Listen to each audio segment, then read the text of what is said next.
We will hear argument this morning in Case 25A312, Trump versus Cook. General Sauer. Mr. Chief Justice, and may it please the Court.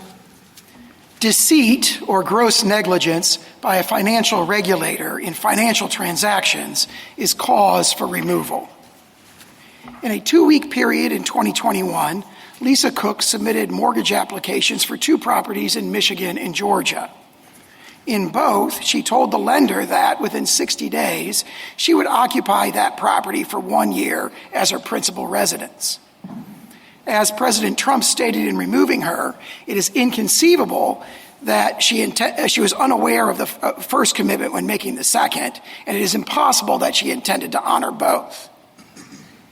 Such behavior impugns Cook's conduct, fitness, ability, or competence to serve as a governor of the Federal Reserve. The American people should not have their interest rates determined by someone who was, at best, grossly negligent in obtaining favorable interest rates for herself. Cook's conception of cause contradicts the term's longstanding meaning and overrides Congress's deliberate decision not to impose the inefficiency, neglect, or malfeasance standard here. Her claim that she has a property interest in her public office was roundly rejected by the founding generation as pernicious in a Republican system of government.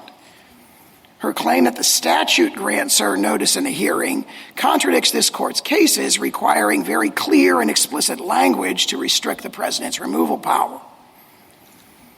And any such process would be futile because for months she has never personally disputed the substantial truth of the material in question.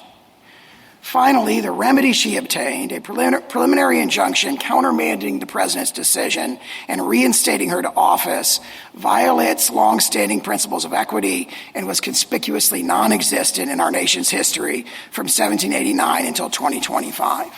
I welcome the court's questions. General Sauer, this isn't central to the case, but it is an antecedent point. On what basis are we to conclude that the Federal Reserve is an executive branch agency and hence that the president does have a removal authority? Justice Thomas, an excellent question. I would say 2 things about that. The first one is, of course, that the Federal Reserve, there's an academic dispute about whether or not the Federal Reserve's open market operations constitute executive power or something else, essentially private conduct. However, Congress has, over the years, kind of packed on traditional executive powers on the Federal Reserve. So the Federal Reserve can issue regulations about reserve requirements in banks and even credit card fees and so forth. So even if the court were to think that some of what the Federal Reserve does isn't executive at all, certainly there are traditional executive powers at issue here, and therefore we contend that this, even though we haven't disputed the validity of the Article 2 removal restriction here, this case is not transparent to Article 2. And certainly there's a statutory authority that's very plain here because it says removable for cause by the president. So the statute is unambiguous, giving the president removal power, and we contend that at least there's what's kind of been packed onto the Federal Reserve over the years by Congress is clearly quintessential executive power. And we acknowledge what the court said in Wilcox, which is that it's a quasi-private, uniquely structured entity that stands in the distinct historical tradition of the first and second banks of the United States, and therefore we have not challenged the removal restriction in this case. Counsel, I want to, before we get back to the legal questions, I want to start with a little factual one. You began by talking about deceit. Is what you said after that apply in the case of an inadvertent mistake contradicted by other documents in the record? We would say yes. For example, the president's removal order says either this is deceit or at least it's gross negligence. And now, obviously, they've released a letter of counsel, not from Cook herself, 2 days before the close of briefing here, where they contended that it was an inadvertent notation. But, of course, it's the sort of inadvertent notation that people could be indicted for, or at least the federal regulators are forced you to buy back your loans. It's a very significant representation that, to the lender, this is going to be my principal residence, because obviously you get a better interest rate if that is, in fact, your principal residence. So it suffices from our perspective, and therefore there's really no material facts in dispute, that the president determined that this is at least gross negligence. Even if it was inadvertent or mistake, it's quite a big mistake, so to speak, in a key financial representation made in the context of interest Well, rates. I mean, I suppose we can debate that, with how significant it is in a stack of papers you have to fill out when you're buying real estate. But I gather under your position it doesn't make a difference, right? In other words, the determination of cause is unreviewable, right? So it doesn't make a difference whether this was an inadvertent mistake or whether it was a devious way to get a better interest rate. Doesn't matter for you, right? Let me put it this way. We would contend there's judicial review kind of at the outer perimeters of cause, whether something goes to conduct, fitness, ability, or competence at all. But once you're within that, and we clearly are here, then there would be deference to the president. We derive that from at least three sources. First of all, the statutory language, cause without further qualification, is itself, in its plain language, a broad, conferral of authority on the president himself. Secondly, we think that places that within the line of cases going from Martin against Mott through Dalton against Specter and beyond Payne and so forth, where the president has broad discretion, and the court has consistently held in those cases where the president's granted this broad discretion, then that's not judicially reviewable. And there's statements to that effect, obviously, in Marbury itself, that they disregard pages 165 and 166 of Marbury. But even if the court doesn't accept that, there's a further layer here, which is that they've conceded this is an ultra vires challenge. And this court held last term that the standard of review in an ultra vires challenge is very, very high for them and very deferential to the president itself. It kind of, dovetails with our Dalton and Martin argument as well. In an ultra vires challenge, the burden would be on them to show that what the president did is entirely in excess of his delegated powers and contrary to a specific prohibition in the statute. So there's kind of three ways to get to the same conclusion there, which is that once the president's made a determination, it clearly does relate to conduct, fitness, ability, or competence for that office, then at that point there's no work for the reviewing court to do. The traditional discretion to the president's determination would kick in. Counsel, were any of these questions, except the constitutional question, decided by the D.C. Circuit? The D.C. Circuit, in its stay opinion, relied exclusively on the sort of notice and an property opportunity to be heard. That's what it said the Constitution required, correct? It said that, yes. It said there's a property interest in this office under Loudermill. That's the only issue it addressed. It did not address all of the things you've talked about today. What the definition of cause is, including whether it includes pre-office conduct and how much or what nexus there has to be between pre-office conduct and post-office conduct. One could imagine that what would constitute for cause during office would be different than what would happen pre-office. Even yourself below said if something was known before confirmation, you likely can't rely on it. You haven't quite said that up here. But logically, pre-office has a different temporal connection. Then the court didn't address whether the president's determination of cause is reviewable and under what standard. Ultra-virus seems to me to be whether or not another, and that's what all our cases have ever said about ultra-virus situations, whether another entity, another adjudicatory entity, has jurisdiction or we do. And three, whether Cook has a right to notice and hearing under the statute and what that means, and what remedy, if any, Cook can seek now or finally in the case. You ask us today in this emergency application to provide to finally decide these issues. I want to know why. Meaning, the president, by your own admission, cannot fire someone for disagreeing with his policy choices. You've conceded that, correct? Correct. All right? So it's not as if keeping her is going to thwart any right he has to run the department, because he has none. He's conceded that. On policy, he does not. Now, it's not as if she's been incompetent, negligent, or committed malfeasance while in office. This is something pre-office. So keeping her in office is not causing an immediate harm to the agency.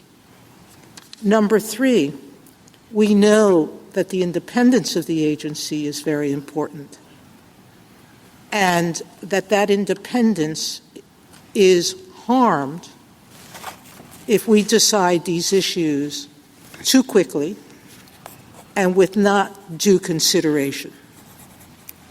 So waiting, to me, to have at least the lower courts look at these issues first makes the most sense to the public's confidence and to the world's confidence about the due process of law. Explain to me why the president's harm is greater than the public's, greater than the Federal Reserve, who deserves to have people acting that have been in office. And number three, why we should disrupt, as we said in Wilcott, the disruptive effect of repeated removals and reinstatement of officers. Why shouldn't we wait till the end of this case, where all the issues are clear and where we make a final decision as to whether she should have been removed or not? Let me start by addressing that last point.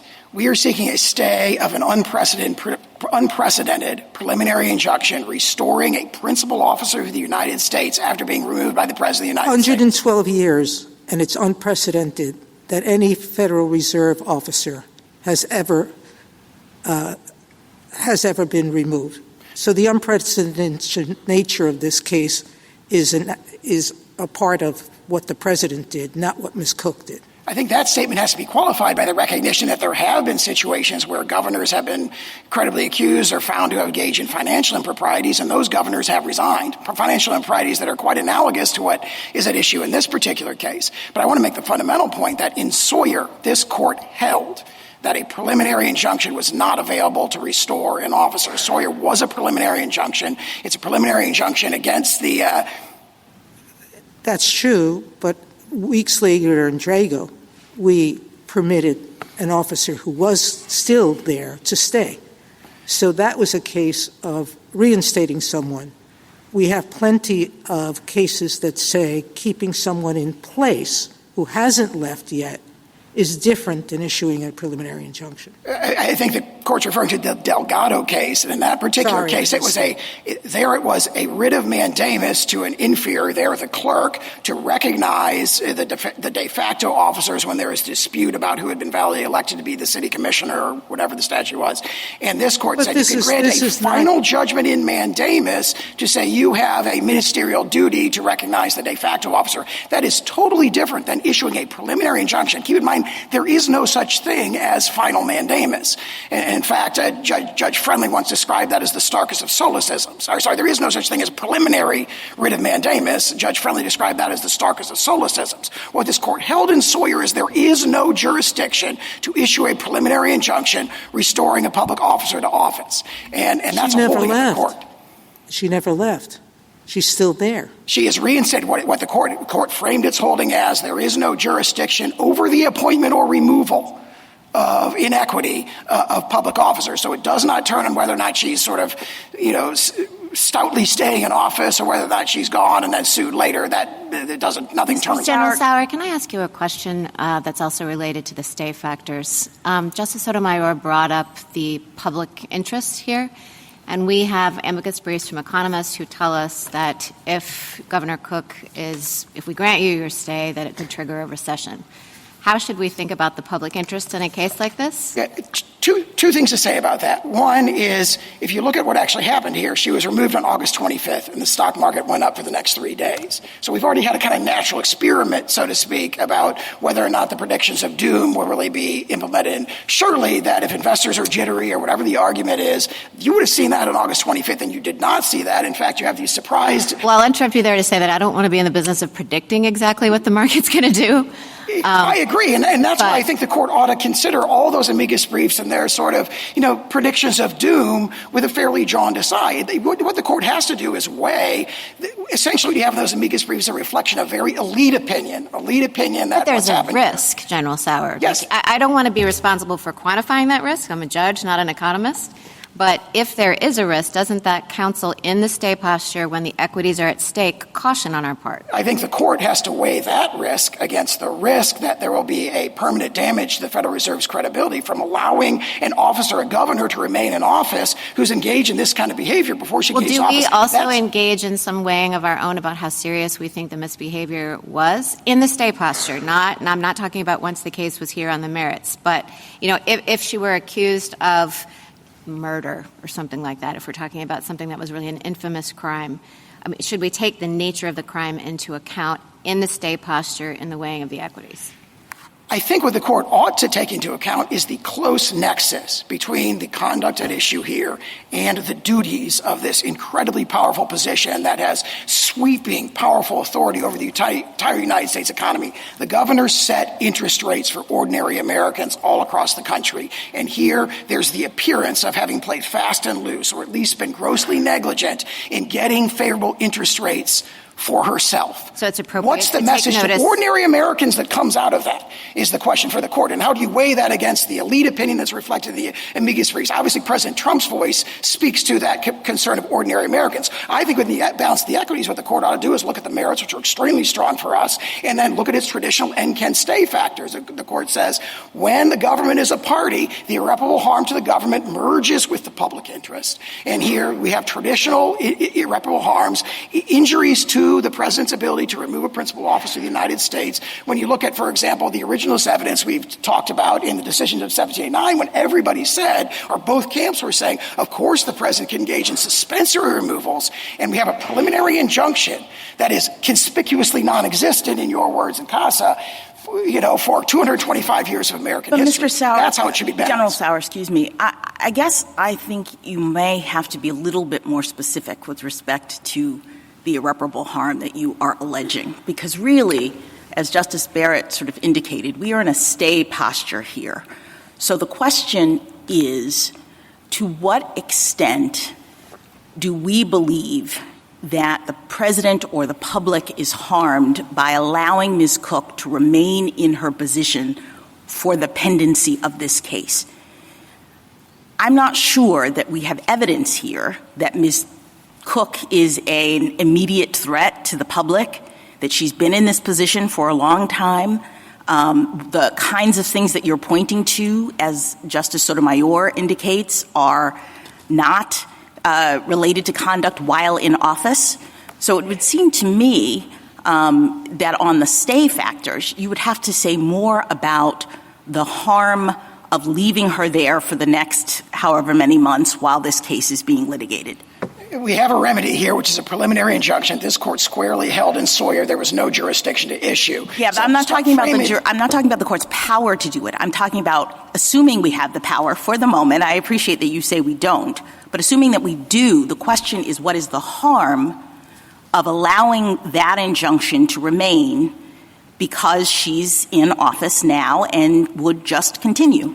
Among other reasons, we assert grievous, irreparable injury to the public perception to the Federal Reserve of allowing her to stay in office. They argue that this is going to cause the markets to tank. And you have evidence related? They didn't tank. You have evidence related to the public perception, or is this just the president's view? The president has made that determination. It's reflected in the language of the dismissal order. And as I discussed, did the president make that determination based on evidence presented to him in the context of some kind of hearing related to Ms. Cook's conduct? The Federal Reserve governor who sets interest rates for the entire country appears to have engaged in improper behavior. No, I understand.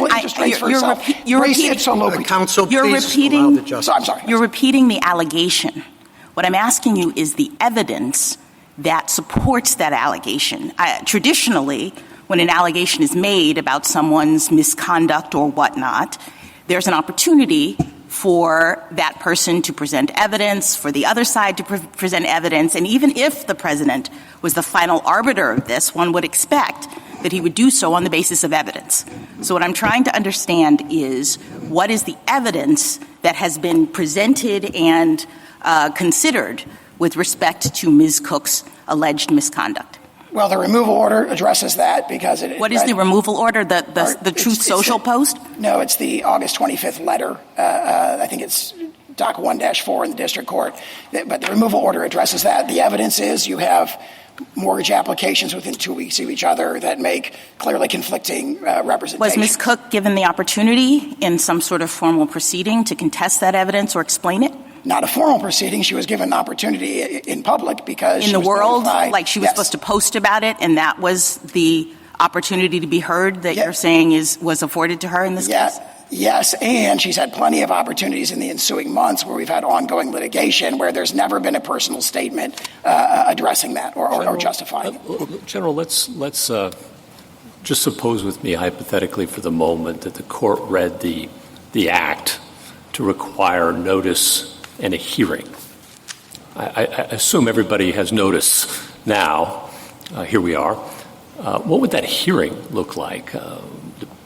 I would point to what the court has said in Vermont Yankee, which this court is very reluctant to dictate procedures to even federal agencies. And here the court would be dictating, or a court would be dictating procedures to the president. I think they rely heavily on Loudermill. Obviously, we dispute that there's any notice and hearing requirement, but Loudermill requires only very minimal, flexible procedures. Would that be calling Ms. Cook into the Roosevelt room, sitting across a conference table, listening for I don't know how long, how much evidence is a lawyer required, and then making a decision? Could that suffice, you think? What would be required? It would probably be if the court were to conclude that, it would have to be entirely dependent on the executive to decide. And that's what the case law indicates. Certainly, I think the question points out a great weakness in their argument, which is that the word cause does not include notice in a hearing on its face. Congress knows how to provide notice in a hearing. It did so in the NLRA 1 month before it reenacted the for-cause restriction here in 1935. And because it's not there, the court has nothing to provide guidance on that point. And if the court were to conclude that, it would be up to the executive's discretion. Just a meeting across a conference table finished with you're fired? I mean, all Loudermill says is that you have to be told of what the basis is of the allegations against you and give a chance to tell your side of the story. We believe that was provided in the 5-day window between the Truth Social post and the removal letter. And then you mentioned on remedy that there's no such thing as a preliminary injunction for mandamus. And I just wanted to hear you a little bit more on that. You mentioned Judge Friendly. Please, thoughts. So the contention in the amicus briefs is that you could rely on Delgado to sort of bypass the holding of Sawyer and say that mandamus can provide essentially the same relief as a preliminary injunction. I guess the argument would be you'd have to mandamus everybody, so all the members of the board to treat her as if she's still a governor, all the staff to treat them as if they were still a governor, because Delgado held where there's the city clerk who can't decide who is validly elected city commissioner. The court held you could mandamus that clerk to recognize the de facto officer in the interim. And that doesn't work for a couple of reasons. First of all, this is a preliminary injunction. Mandamus would have to be a final judgment, and that's what Judge Friendly said. There is no preliminary mandamus. That's the starkest of solecisms. Do I understand you, General, going back to Justice Gorsuch's first question, to continue to maintain that, in fact, there is no requirement for notice and opportunity for a hearing? Is that right? Absolutely, yes. And why is that? Just because it's not stated in the statute? It's not stated explicitly in the statute, and Congress knows how to provide that because it did so a month earlier in a similar statute and has done so in many, many statutes. It doesn't do that. Yeah, I thought that with respect to the neglect and efficiency standard, you do recognize notice in a hearing for that, but not in this statute. Why the difference? Because neither is stated. Yeah, two reasons. In both Shurtleff and Reagan, this court expressly recognized that phrase INM or specified causes would bring with it notice in a hearing. And that's part of the court's holding in Shurtleff, as I read it, because there it was an INM standard, right. And there's a removal with no notice or hearing, and the court held, well, clearly this wasn't for INM because it was notice in a hearing. Your reasoning would be that was a mistaken holding, because since it's not stated in the statute, there's no need for notice and hearing.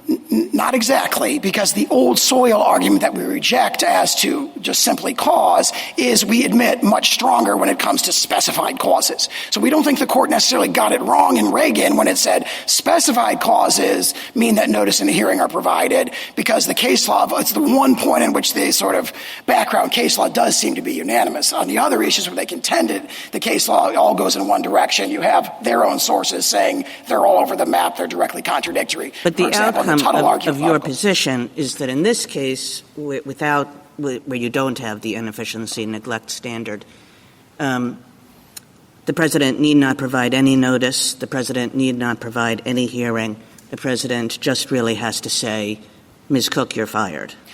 He has to provide a cause. We contend that there has to be a cause, something that relates to conduct, fitness, sufficiency, or competence. We concede it cannot be for policy disagreement or for no reason at all or at will.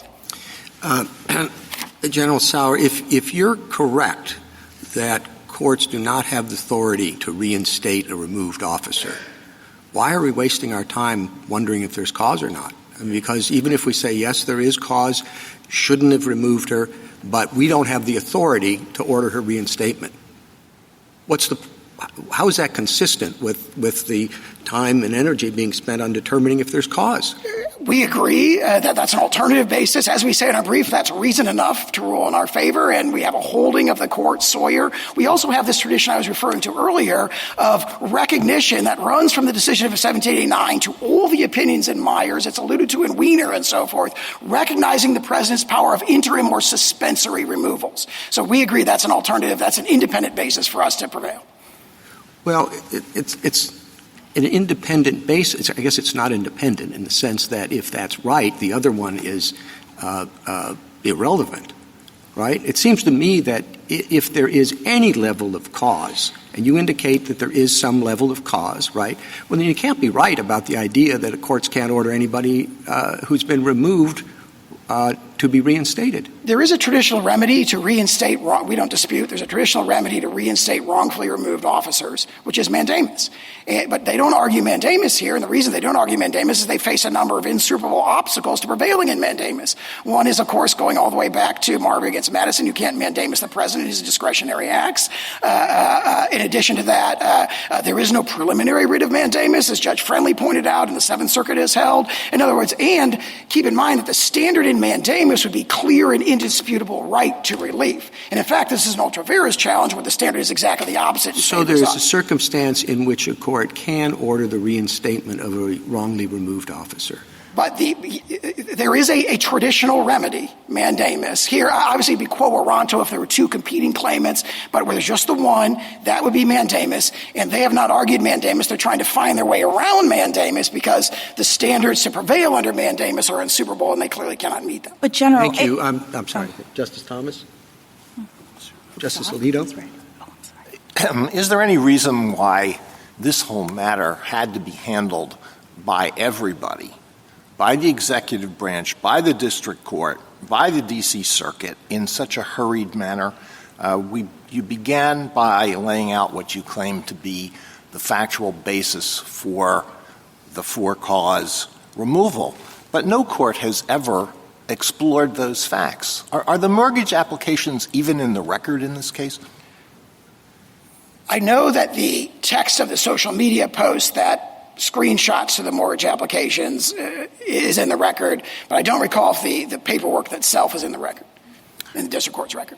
So when this was before the executive branch, it was handled in a very cursory manner. The district court decided the case on the ground that for cause doesn't mean anything that happened before the person took office. And I'll question Mr. Clement about that when he stands up. The D.C. Circuit decided it on two grounds, the same as the district court, and that there's a property interest in holding the position of governor of the Federal Reserve Board. Am I right on that? Not exactly. The D.C. Circuit stay panel relied only on the property interest, did not rely on the pre-office misconduct, and that's insupportable. Well, did it not hold that that's what for cause means? My recollection is that the D.C. Circuit, the Garcia opinion in the D.C. Circuit relied solely on Loudermill and the due process property interest, which is baseless for the reasons we say. And that now the district court relied on the twin grounds, both that Loudermill rationale and also the. All right, I stand corrected on that. But those are the only two issues that were decided by the lower courts. That's correct. Justice Sotomayor? I have a couple of follow-ups on Reagan and Shurtleff. You're relying on those two cases for your proposition that cause could be whatever the person, the authority decides. But Reagan and Shurtleff were very careful in holding that the only reason that was true was because there would be life tenure involved otherwise. It was very careful to distinguish its holding from cases in which there were a tenured position and there was a for-cause provision. So you're extrapolating, correct? I disagree with that. We read Reagan differently. If you have those two key paragraphs, we can both look at it. Don't talk about fixed term at that point. I think but the court recognized the rule, and I'm quoting from the case, quote, where causes of removal are specified by statute, as also where the term of office is for a fixed period, notice and hearing are essential. Here, you need for cause, and there's a fixed period of tenure. And Reagan very clearly said notice and hearing are required. So if I move on from that, I go back to Justice Alito's question of you. I thought, and the Chiefs, I thought there was a factual dispute. As I understood it, Ms. Cook's letter, her attorney's letter, and quite frankly, I've never understood that a letter from a lawyer wasn't a representation by a client. This is a new standard I've never heard of before in an informal proceeding. If the president can go by social media and one believes that is adequate notice under law, I'm hard-pressed to think a letter from a lawyer is not notice from the adversary. But we can move on from that. The letter from Ms. Cook says, the Michigan bank gave me permission to rent because I got a job in Washington. I had to move from New York when I got my job in Washington, and frankly, I renovated my apartment the year before. Thinking I would be in New York for the rest of my life. Things change, and the bank in Michigan, at least they represent, will say there was no deceit of them. As to the mortgage issue in Atlanta, Ms. Cook's lawyer represents that the paper submitted to the bank disclosed the fact that this was a vacation home. So they may not have experienced deceit. If they didn't experience deceit, then you're left with gross negligence, and the question becomes, is it grossly negligent to make a mistake on a mortgage application? And I don't know that gross negligence has ever risen to the level of a mistake. So there is a factual issue. Now the question is, who resolves that issue, the level of review of that decision, and those are all questions, as Justice Alito pointed to, have not been addressed below, correct?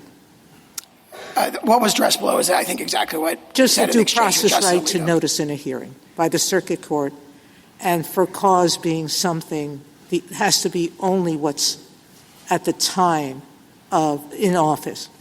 I do agree with you. Common law did permit pre-office conduct to be considered, but only if for an infamous crime. I don't think this rises to an infamous crime. If I could say two things about that. First, on the narrow point about whether or not a letter of counsel can create a factual dispute in this context, that's the holding of this court in Cott against Velger, where the court said that suggestions of counsel are not enough. It's the party who has to do it. So there were representations of counsel there, and the court held that wasn't That's enough in to a create legal factual. proceeding. This is an informal proceeding. legal proceeding. Yeah, the point was there had never been any representation by the party in any context, formal or informal, and that's exactly what we have here. That's the one point. I can't remember the second point I was going to make in response to that. Thank you. Justice Kagan? General, can I take you back to the Chief Justice's question, the remedial question, the last one? Because in response to him, you said kind of no worries because there's a traditional remedy of mandamus. But then, pretty much in the next sentence, you said, but of course mandamus doesn't apply here because it's the president. So, I mean, when we're talking about the president's removal powers, you're essentially saying that the only remedy doesn't apply. And that brings you back to the Chief Justice's question, which is, well, if there's no way to reinstate, what does this cause requirement amount to? Well, Congress adopted a policy choice to impose on the president a cause requirement and not an I&M requirement. And as Justice Alito pointed out in the CFPB funding case, this was a hard-fought compromise. No, but I think there's some camps. kind of cause. It doesn't have to be inefficiency, neglect, malfeasance. But there is some kind of cause that's necessary. You said that yourself in response to my last question, that the president has to state a cause. But if then you're saying, well, even if he flunks whatever that requirement is, there's no way to reinstate the person. There's no way to use the mandamus route. What does it amount to? It seems pretty it seems non-effectual. It is if it is non-effectual, which we dispute, we think it's very effectual, and it's proven to be effectual in history because it provides the governors with the most important protection, which is that Congress apparently wanted to give them, which is protection against removal for policy disagreements. And governors have not been removed for policy disagreements. That has been Except respected. there's no way to test that. There's no way either that the person can come in and have that meeting in the Oval Office or the Roosevelt Room or wherever else, saying, I think you're really getting rid of me for policy reasons. There's no way for a court to evaluate that. The president just has to say, I'm removing you for cause. You committed gross negligence. And there's no question, for all the reasons we discussed in our briefing, that confers broad discretion on the president. Now, there's an outer perimeter that is subject to policing by judicial review, policy disagreement, no cause at all, and so forth. But that confers broad discretion on the president. But even if it was de novo review here, gross negligence in a very important financial transaction that has this close nexus with what a governor does would satisfy it. Does the president have to say what the gross negligence is? Or can the president just say, I'm removing you, it's not for policy, it's for gross negligence?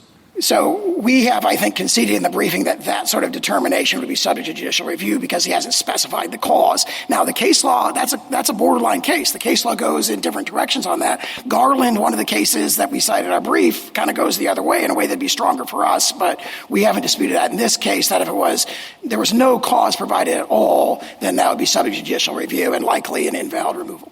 Thank you. Justice Gorsuch? Just to follow up on Justice Kagan's questions, I think in them was the question, if you think mandamus doesn't apply to the president at all, ever, how could you ever test the things you say can be tested? He has to remove for cause. He can't remove for policy disagreements. That might be one. The president says, I remove you for policy disagreements. He's open about it, let's say. Could happen. You would say still mandamus is not available, I think, wouldn't you? I think we would. Now, that might be a closer case because the mandamus standard is clear and indisputable right when we have conceded that policy disagreement would not be available. Actually, that might be a case where mandamus might be available with the caveat that how would Marbury apply to that? Marbury says you cannot mandamus the president in a discretionary decision. And so baked into our jurisprudence from the dawn of this court is the notion there's going to be some things the president does that you can't dispute. Would you say that's not a discretionary decision? If the president says, I fire you for policy reasons, that would be outside of his discretion and therefore subject to mandamus. Essentially, the argument would have to be that'd be ministerial within the meaning of Marbury, and then I think that standard in Marbury kind of gets ported into the standard in Cheney, clear and indisputable, right? No, so it would be clear and indisputable and therefore could run against the president in that case. Hypothetically, I'd have to do a lot more study. We're taking a firm position on that. Justice Kavanaugh?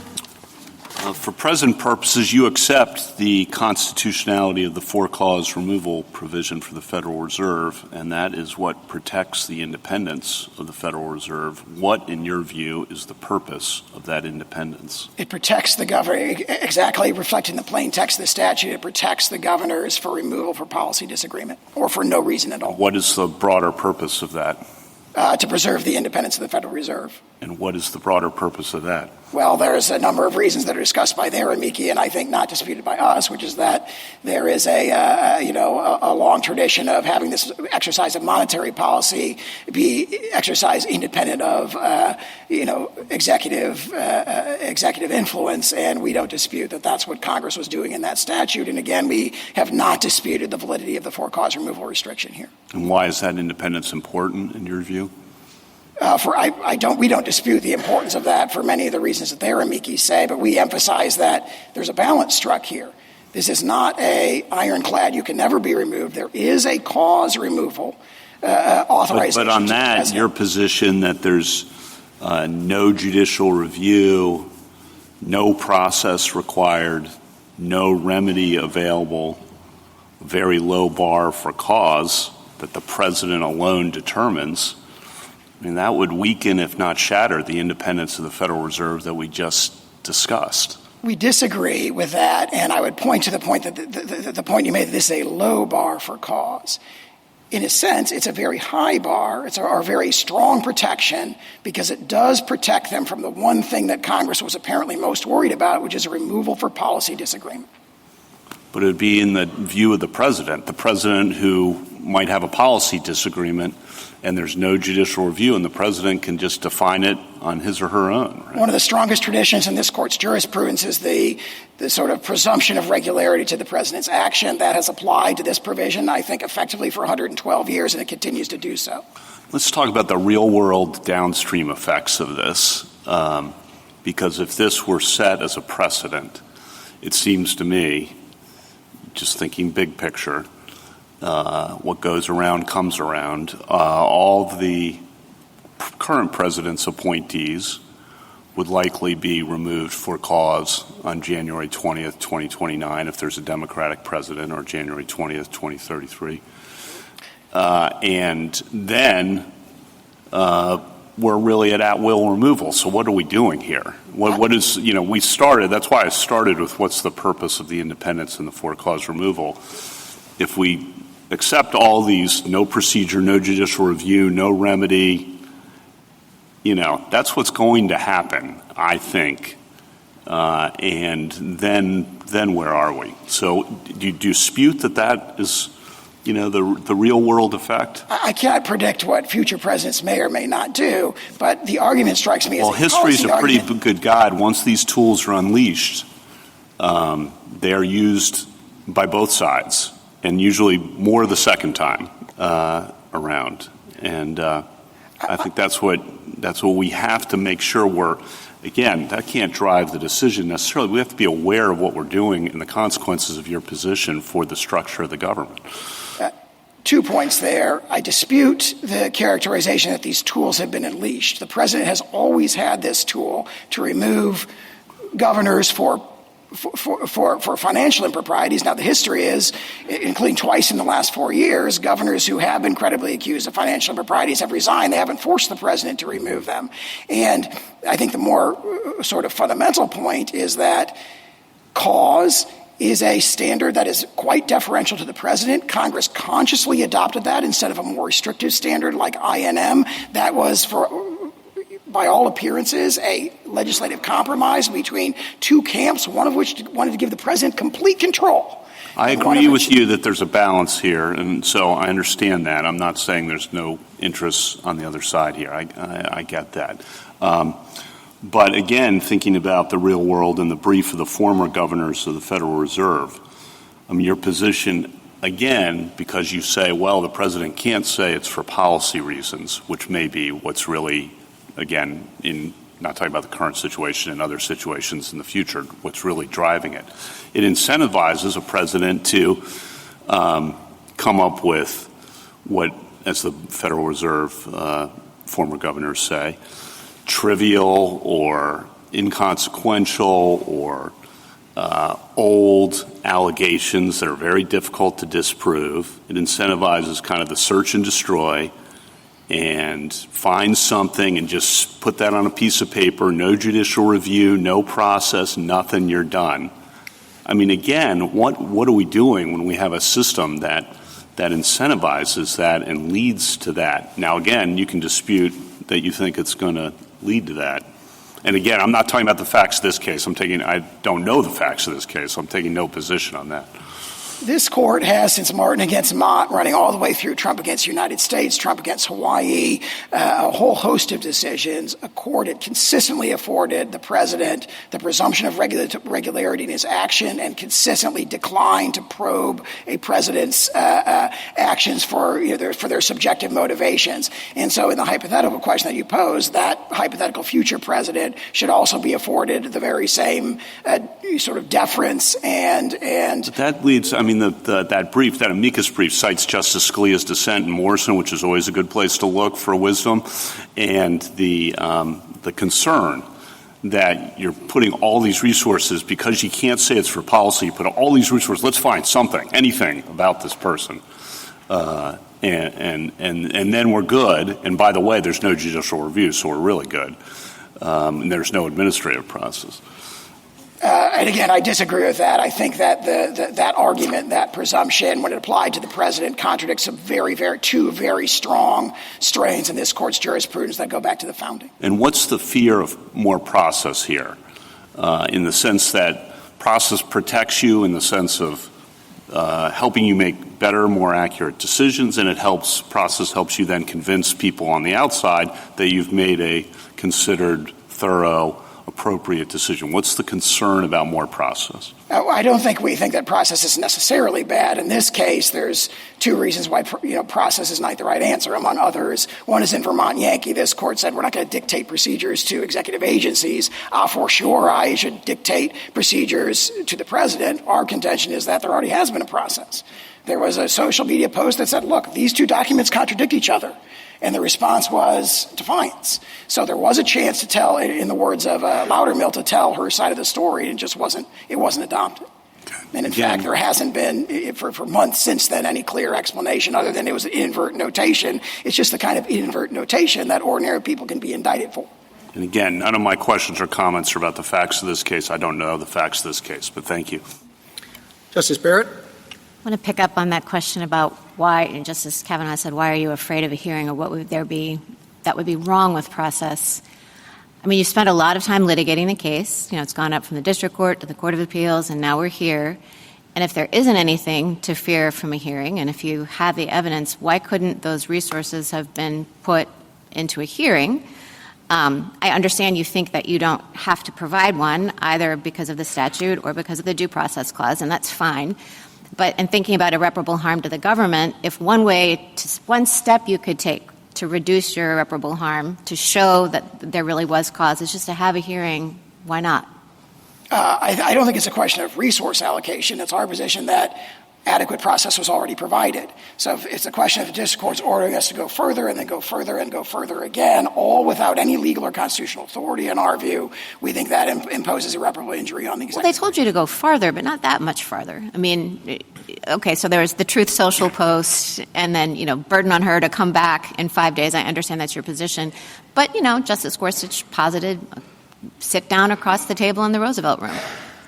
Where the president provides Ms. Cook, Governor Cook, with the evidence and waits to hear what her response is, gives her a chance to defend herself. I mean, that just wouldn't be that big a deal, it seems, if that's enough. Again, it's an intrusion on the executive branch to dictate what procedures it ought to provide. So it's standing on principle. The president, and our position is he has provided process. He's provided adequate process. And if the district court said, well, that wasn't quite good enough, try again, and then we try again, and the district court says, nope, that wasn't quite good enough, try again, we have gone left Vermont Yankee way in the rearview mirror. Do you concede that if the statute was an INM statute, then under Shurtleff you would have to provide process? Notice and hearing, yes. Yes. We don't dispute that. And I want to go back to one of Justice Kagan's questions. She said, well, in Shurtleff, the statute itself didn't say that you got notice and a hearing for INM, but the court said that you did. Here, the statute does say cause. Cause isn't as specific, maybe, as INM, but it does identify the grounds that the president must have for removal. Why shouldn't we do the same thing that the Shurtleff court did and say that, well, as we said in Shurtleff, when a statute specifies the grounds for removal, there must be notice and a hearing given? Because the case law, presumably Shurtleff, when it said that as to INM, you get notice in a hearing, was relying on what we don't dispute is as far as I can tell, pretty consistent strain in the case law that's what that means. It gives you specified causes like that, INM, give you notice in a hearing. The case law on cause is the opposite. I mean, look at the lower court opinion in Reagan, in the Court of Claims opinion, where they say cause does not mean you get a notice in a hearing. And we cite a strong line in the background case law as well. Now, they dispute, they say there's some cases going the other way. However, the notion that they are making an old soil argument.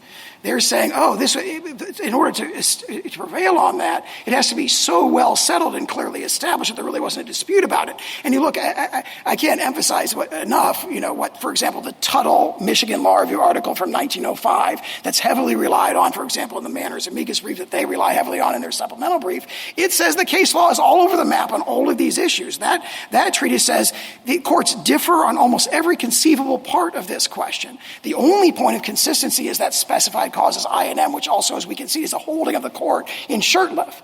Whereas cause just doesn't mean that. We've cited all these cases they dispute, and there's this battle about what did the 19th century case law mean. Keep in mind, in the context of that battle, they bear the burden of making the old soil argument.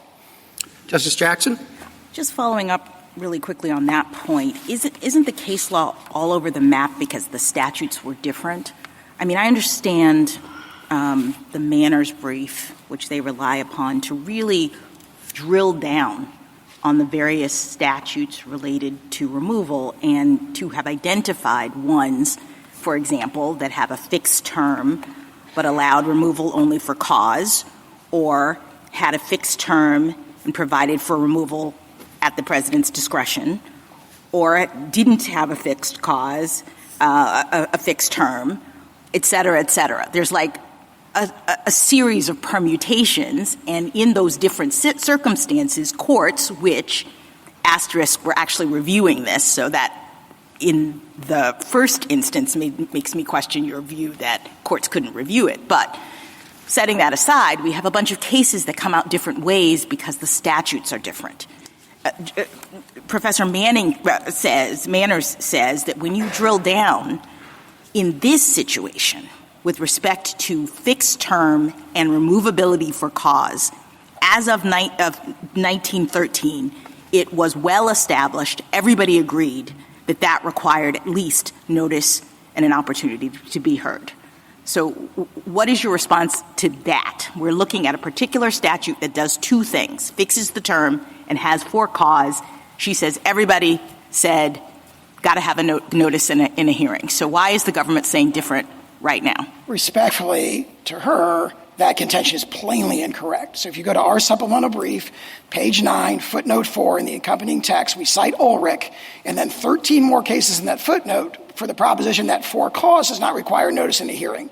Her argument is gerrymandered. I'm talking about the combination. Yes, the combination. Right? For cause and a fixed term. So when I look at those cases, I'm going to find that combination, and people are all over the map, you say? By our count, in 7 of those 14 cases, it's a combination. There's also a fixed term. So that argument just, again, that brief, read the Tuttle article that it relies so heavily on, and you'll see this argument. They're nowhere near meeting the burden of an old soil argument. Right. And that's what they need to change the plain text of the statute. Well, let me talk about the plain text of the statute in light of its purposes. You explored with Justice Kavanaugh, and I appreciated this, that Congress put the for-clause provision in there for a reason.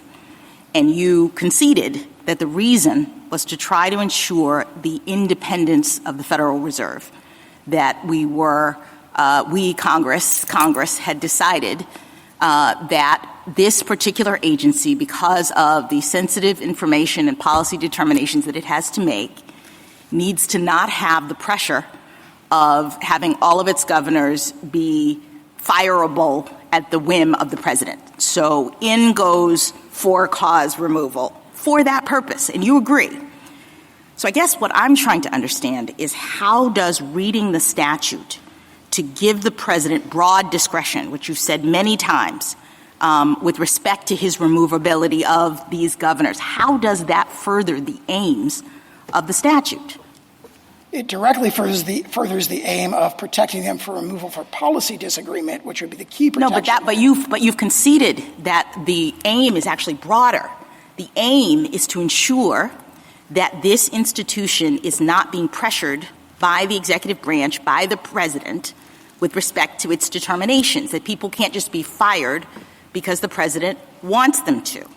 And so what I'm now asking is, if we read for cause to ultimately reduce to the president can pick some fact that has nothing to do with their actual tenure in office, something that happened way before, and use that and say that's cause and it's not reviewable and he doesn't have to show any evidence and doesn't have to give the person a hearing. Basically, the president is just making the determination that Congress apparently didn't want him to have the power to make because they put for cause in the statute.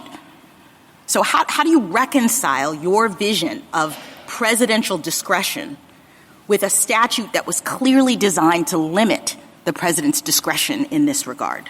It was designed to limit the president's discretion just as far as the plain text of the statute goes. The statute was a hard-fought compromise between two influential and insistent camps, as Justice Alito recently wrote.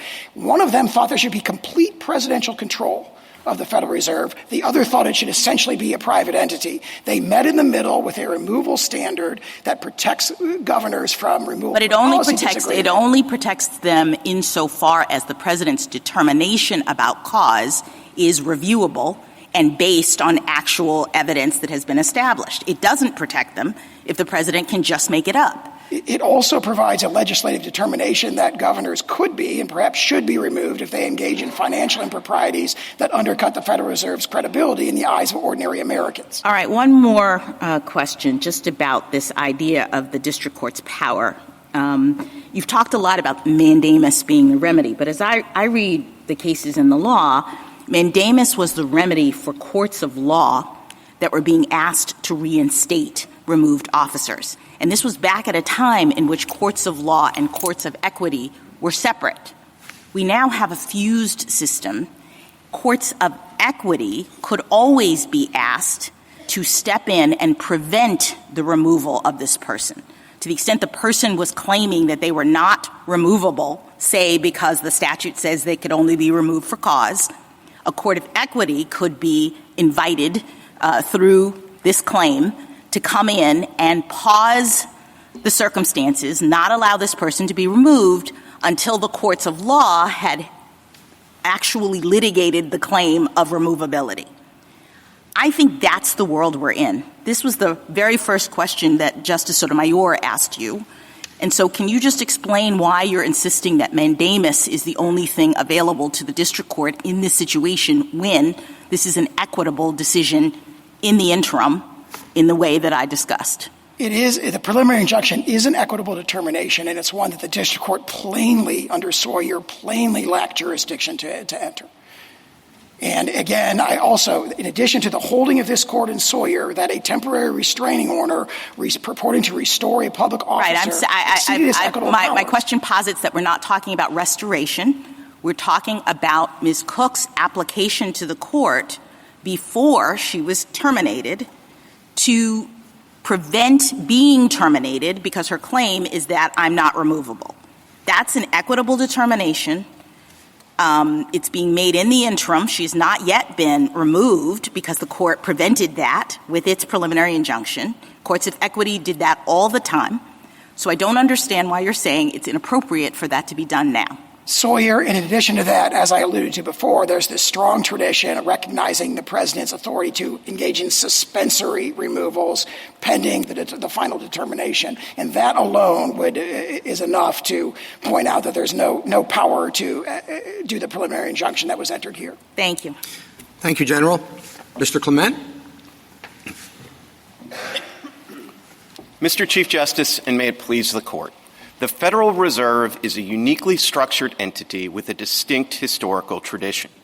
heart of that historical tradition is an unbroken history going back to its founding in 1913, in which no president, from Woodrow Wilson to Joseph Biden, has ever even tried to remove a governor for cause, despite the ever-present temptation for lower rates and easier money. Even in this case, the president recognizes the unique status of the Fed by neither arguing that the removal restriction is unconstitutional nor asserting the ability to remove a Fed governor without cause. But despite that recognition, the sum total of the Solicitor General's arguments would reduce the removal restriction in this unique institution to something that could only be recognized as at-will employment. No procedural due process before removal, no judicial review after removal, no preliminary injunction to preserve the status quo, and a conception of cause so capacious that apparent misconduct or gross negligence suffices. That makes no sense. There's no rational reason to go through all the trouble of creating this unique quasi-private entity that is exempt from everything from the appropriations process to the civil service laws just to give it a removal restriction that is as toothless as the president imagines. But if that removal restriction has real substantive and procedural bite, then this emergency application should be denied.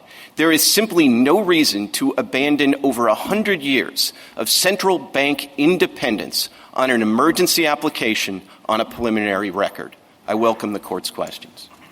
But if there was such concern for independence, could the removal statute have been written, as others have been written, to require a hearing and review? So it could have been, Justice Thomas, in the realm of interpreting statutes, could have, should have, would have, right? But I think that you have to give faithful interpretation to what Congress actually did. And I think if you understand the original public meaning of for cause in either 1913 or 1935, I do not think it was as capacious as my friends suggest. I think it probably meant INM plus ineligibility, and in the context of the Fed in particular, it probably picked up Section 244, which prevents a federal governor from also serving as a director and an officer of a bank. So if there were a Fed governor that insisted on being a director of Chase Manhattan, I think that would be removal for cause. And then on the context of the hearing, and I think Justice Kagan already alluded to this, but there are all these statutes about INM that don't mention a hearing, and there are many statutes that talk about cause and don't mention a hearing. Now, it's true that the NLRA, which was passed a month before, did specify a hearing. But I think it would be a mistaken statutory interpretation to make that one express reference to a hearing sort of disable all the other old soil arguments with respect to all the other institutions, where I think there's a very strong old soil argument that whether it's INM or for cause, that means that you get notice and an opportunity. With that said, what would the hearing look like, and what would the review look like? So I agree with General Sauer that the president would have a fair amount of discretion in how he or she wanted to fashion that hearing. I mean, one example we have historically is President Taft, and he sort of gave the removed officials the full Taft, and it was notice, opportunity for a hearing before an impartial tribunal that serendipitously included future Justice Frankfurter. And then so that's kind of the maximum that the president could give. But we're not suggesting that you need to give the full Taft. The president would have a lot of flexibility on that. I think you asked what the review would look like, and I think that actually sort of gets to the heart of where the president's incentives would be. I think the more process that the president provides, the less room there's going to be for judicial review and judicial second-guessing of factual determinations. So if a president wants to give the full Taft, I think the scope for review of factual determinations by that kind of tribunal would be very narrow, but I do think there would be legal review. I'm not sure I understand exactly what you want a hearing for. If your argument is inadvertence, it doesn't seem to me that there's much you can say factually other than that. You can't say, well, this is why we did it and this is okay and all that. It's just an inadvertent mistake. Now, there obviously are a lot of legal questions to be addressed, but again, those are questions for the court, and not the basis for a factual hearing. You don't have anything. You have one sentence to say. It was inadvertent mistake. Well, I mean, Mr. Chief Justice, I think in a case where the president's going to say that it's an inadvertent mistake is enough, and the potentially removed official is going to come in and say it was an inadvertent mistake, then you're right. I think the hearing's not going to matter that much. Now, in the real world where you have no precedent for this kind of removal, I think if there were notice and opportunity for a hearing, there might be an opportunity to not just present the factual evidence, but to also make the case. And given these particular facts about this particular inadvertent mistake, that isn't a basis for removal. Well, I think you're talking about the legal arguments, though. The arguments we're hearing today. I think that's right, Mr. Chief Justice, and I do think those could be made in a preliminary way in the process that was provided by the executive branch. But as I alluded to, I do think on the substantive question of what's for cause, there needs to be judicial review. And I think there needs to be judicial review of that question for all the reasons that were alluded to in the various colloquies. Because if there's no judicial review, then this is all kind of a joke. I mean, we can sit here and posit that, well, this would be for cause and that would be for cause, but none of it would matter because there'd be no judicial review. Well, on the question of what is for cause, what the district court held was that it must relate solely to in-office conduct. And you defend that with one caveat that if the office holder is indicted while in office for pre-office conduct, then that might be cause for removal because a person under indictment wouldn't be able to devote full attention to the job. But other than that, you defend the district court's holding. Is that correct? We do defend the district court's holding on that, and I would understand that is the rule for all the statutes that have INM. There's nothing under a for-cause removal standard. There is no pre-office conduct that could constitute cause.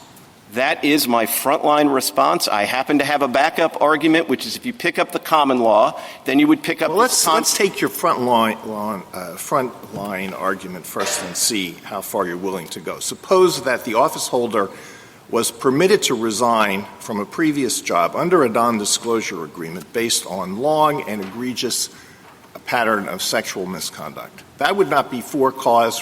That would not be cause for removal. So what I would say, Justice Alito, is I don't think that would be INM. And so if I'm going to stick to my frontline position, then that would not be for cause. It would certainly be a basis for impeachment. And I think in understanding why we've had INM for at least 90 years. All right, I understand your position. How about if after the person assumes office, videos are disclosed in which the office holder is expressing deep admiration for Hitler or for the Klan? I can only imagine where these typos are going to eventually go, Your Honor. But, because your position. I'm going to stick with my position. Of course, I'm going to stick with my position. And I'm going to say that's an official that would be impeached in a heartbeat. And the fact that they would be impeached in a heartbeat is going to cause them to resign in half a heartbeat. And this has not proven a problem. I mean, for better or for worse, whatever you think of Humphrey's executor, we've had 90 years Mr. Clement, what's your backup argument? My backup. My backup argument is the common law standard. Justice Sotomayor alluded to it, which would be that there's a removal basis for an infamous crime of the kind that is disabling for public office, and at common law it also required a conviction. So it's an exception. It helps me with a couple of these hypotheticals. No, it doesn't but it's not going to help me with the Justice Alito. It doesn't help saying you. There's no conviction for the Hitler video. You have a backup to the backup. Impeachment. It's the ultimate backup here. This is not a situation where you're being asked, have to tie yourself to the argued in the past that impeachment doesn't cover private conduct. You obviously disagree with that, then. Well, I certainly see, but this actually kind of makes the point about judicial review, right? I mean, I'm not saying I agree with that, by the way. It's just been argued. Right, but what I absolutely agree with is the Walter Nixon case says that there's no judicial review of the impeachment determination in the end. So whatever the House and the Senate ultimately determine, I mean, they can make constitutional law too, and they can determine whether private conduct is or is not out. And if they say, and with these hypos, I mean, and we can go down the road of the hypos and they'll get worse. I'm confident. The backup, to use Justice Gorsuch's term, would be the infamous, but you don't need a conviction. Right. No, absolutely. And of and course, that seems to answer a lot of the difficult typos, correct? Correct. But the reason I want to spend at least a moment answering some of the hard hypos is not because I'm a masochist. It's just because those are got to be the answers under I&M. Your answer is that those are funneled to the impeachment process. That's right. And that's the way I&M has worked for 150 years, and I think it would continue to work. It hasn't proven a problem in practice, but I'm not resisting very hard the backup to the backup on that because I don't think we're close. And, of course, look, all of these are hard questions, which is all of the reasons why it's kind of crazy to decide this on an emergency application. Yes, well, there are a million hard questions in this case, and it is an emergency application, and very difficult questions, either no precedent or very conflicting or very uncertain body of precedent. But there are two things were decided by the lower courts. One, that what I just explored. The district court said it's got to be in-office conduct, nothing that happened before person took office counts. And then the D.C. Circuit said that your client had a property interest in her office, and therefore a due process right. Is that right? She had a property interest in being a governor on the Federal Reserve Board? So I think there's a perfectly reasonable argument for that, but I also think that there's a better argument that's a constitutional avoidance argument. And what the D.C. Circuit did in a per curiam opinion is sort of an example of what happens when you're trying to rush all of this, which is you jump right to a constitutional holding when there may be a perfectly good constitutional avoidance statutory holding there. And I think we've now had a couple of months and a bunch of amicus briefs to ventilate some of these things. And I think you get, with that ventilation, you get an understanding that there is a very good statutory argument. And I do want to talk about best reading a shirt left. Why wouldn't that be a basis for sending it back to consider these arguments in the first instance? If you aren't prepared to defend the due process argument and perhaps your frontline argument on that things that happen before employment are categorically and always off the table. If those two decisions, which, to be fair, were, of course, issued under a time constraint, might have some flaws, why shouldn't it go back to reconsider it? You've advanced a lot of new arguments here. So have your friends on the other side. So it should go back. It should just not go back with an emergency stay being granted, which is an extraordinary relief that depends on my friends on the other side showing an extraordinary burden of irreparable harm and showing that they have a likelihood of success on the merits. And I think likelihood of success in the merits in this context doesn't mean just a likelihood of showing that the two grounds that were seized on in the quick briefing below are wrong, but that they're actually right. And I think the briefing here has done two things. I think it showed that we're right. I'm not abandoning my frontline arguments, but I love my backup arguments. I think they are very strong. And I think it shows the sort of, the problems that happen when you try to decide some of the most important issues of constitutional law in this kind of rushed way. Can I ask you about the mandamus question? Why isn't mandamus the appropriate avenue here? It is an appropriate avenue at the end of the case. Even at the end of the case, though, I think, and this is consistent with what Professor Bray says in his article, even at the end of the case, I don't think you have to leap to mandamus. I think you can have a declaratory judgment Well, first. let's put the declaratory judgment issue aside because we can talk about mandamus for a second. Assuming there is such thing as a preliminary injunctive relief for mandamus, which I'm going to ask you if that's a thing, first of all. And second, if it were, wouldn't the standard that you'd have to show likelihood of success be the likelihood of success under the mandamus standard? So a couple of things. I mean, I don't like hearing preliminary mandamus any more than Judge Friendly did. No. I don't think it's the right way to think about it. I think it's preliminary relief to preserve the status quo, or if you want to be more specific, preliminary relief to preserve a de facto officer in their office while the case proceeds. And that is a relief. Why isn't that preliminary injunction or mandamus? I know what those two buckets are. I'm not sure I'm familiar with the third one you're describing. What I'm describing is a preliminary injunction. I'm just saying it's not a preliminary mandamus. It's wouldn't it have to be, though? If your cause of action were mandamus, and let's just suppose that's what it is, it would be preliminary injunctive relief because you have likelihood of succeeding under the mandamus standard, I would have thought.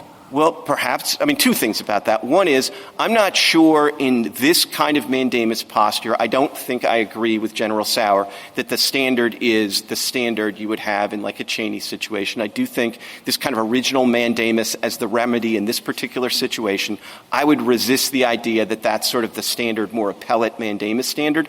That's a debate, even with all the briefing we've had, we haven't had a good chance to really duke it out on that. But I would say that's part of the reason I resisted the idea that you have to go to mandamus, because I do think you would have declaratory judgment. I do think declaratory judgment. I asked you to put that aside for the moment. No, and I tried to, as long as I could. All right. But then I give up. Okay. Then to answer your question, I really had to get to declaratory judgment. I would like to say this is an issue the D.C. Circuit has thought a lot about. And there's a particular case worth reading, the Swan against Clinton case. And that's a case where they kind of wrestled with this question about would you have mandamus against the president at the end of the day? Can you direct the president? And there's a great concurring opinion by Judge Silberman where he basically says, look, the judiciary is creative and clever enough to figure out a way to fashion injunctive relief against the lower federal officials. And that solves the problem about having the relief run against the president. And the reason that the D.C. Circuit has wrestled with that in a couple of contexts, and I think the Chief Justice alluded to this, if they were really right about that, then you'd have to wrestle with this at the beginning of the case as to whether there's any redressability at the end of the case. And in the Swan case and even in the Severino case, the D.C. Circuit has said there's not a redressability problem. We can figure out a way to direct the relief at the lower government officials, and that will be sufficient unto the day. And that happens at the end of the case, right? After the whole thing has been litigated and some court, perhaps even this court, decides the removability question. The president does not, we would say, have the right to remove her. And then we go to remedy. And the question is there a mandamus or not? The reason why I thought mandamus wasn't on the table right now is because we're not there. We're in the middle of the case. No one has made a definitive determination about the president's right to remove her. The question now is just in the interim, while that issue is being litigated, what happens? And that's about the equities. That's about whether it's going to be more harmful to leave her in the position than not. That's what I thought this motion was about. I think that's right, but it's specifically about whether you can get some sort of preliminary injunctive relief to preserve the status quo and keep the de facto officer in place. And I do take Justice Gorsuch's question, which is at the end of the rainbow, all there is mandamus and you can't have mandamus against the president, then at this point you'd say, what's your likelihood of success at the merits? And you would say there's no likelihood of success in the merits. But I think, as I alluded to, even before that, you'd say, is there any redressability here? But wait, I'm sorry, why would that be a merits issue? You'd have no likelihood of success on the merits. You just have no remedy. You would win on the merits. The merits are that the president wasn't supposed to remove you. But you would lose because there's nothing to lose ultimately in terms of not having a remedy, right? Well, you could draw the distinction that way. I think if you have no remedy at the end, you probably have the redressability problem at the front end, which is why the D.C. Circuit has addressed this on a number of bases. These are not emergency application decisions. These are decisions of the D.C. Circuit. They obviously don't bind this court, but they are the considered judgment of a court that's dealt with, with all the removals there have been, and there haven't been a lot of them, but with respect to other officers. So, I think that's pretty good authority. What would judicial review in this context look like? This is not a question about what the standard is. It's more a question about, is there a kind of deference to give to the president? How does that deference operate, whatever the standard is? Sure. So I would divide between sort of factual questions and legal questions. As to the factual questions, I would say that there's going to be a degree of deference, and the degree of deference depends on the degree of process that's provided. So if the president wants to go full Taft, I don't think the courts are going to be in a position to second-guess the factual determinations. If the president wants to do something more informal, he's entitled to do that, but then I would think there'd be more of a scope for, having more hearing, more process in the judicial forum. On the legal question, I would say in a post-Loper world, there's no deference to the legal questions, and the courts are going to have to decide ultimately what are the boundaries, the metes and bounds of for cause. And the only other thing I would add is I think that you're going to want to erect meaningful standards of cause because, there's kind of two options here. You could either have judicial review that spends a lot of time looking into pretext of the president, and that just doesn't seem like a good thing for the courts, for the president, or anybody. Or you could erect relatively demanding standards of cause, and that's going to, I think, obviate the need for that kind of pretext inquiry. Yeah, so General Sauer's version of cause, which is it's not policy, it's something other than policy. Why isn't that the backup to the backup to the backup? Well, because it would kind of destroy the whole point of having an independent central bank in the Fed. And it just seems to me like at some point, we're all here on the assumption for this case that the Fed is a uniquely structured institution with a distinct historical tradition. And so if that's true, and then you tick through the statute and you see all the things that Congress did, including, Congress wasn't just trying to take the Fed and keep it from sort of being unduly influenced by the president when it came to rates right before an election. It did the same thing to itself by limiting the power of the purse over this institution. And then you go through and, just every provision of the statute is trying to treat this unique institution differently. And then at the end you have for cause, which, could mean what General Sauer says, but if it means what General Sauer says, then the whole enterprise was a lot of trouble for nothing. On the future judicial review and what that looks like, would the witnesses testify in court, or is it done on the record established by the executive branch, or does that maybe depend?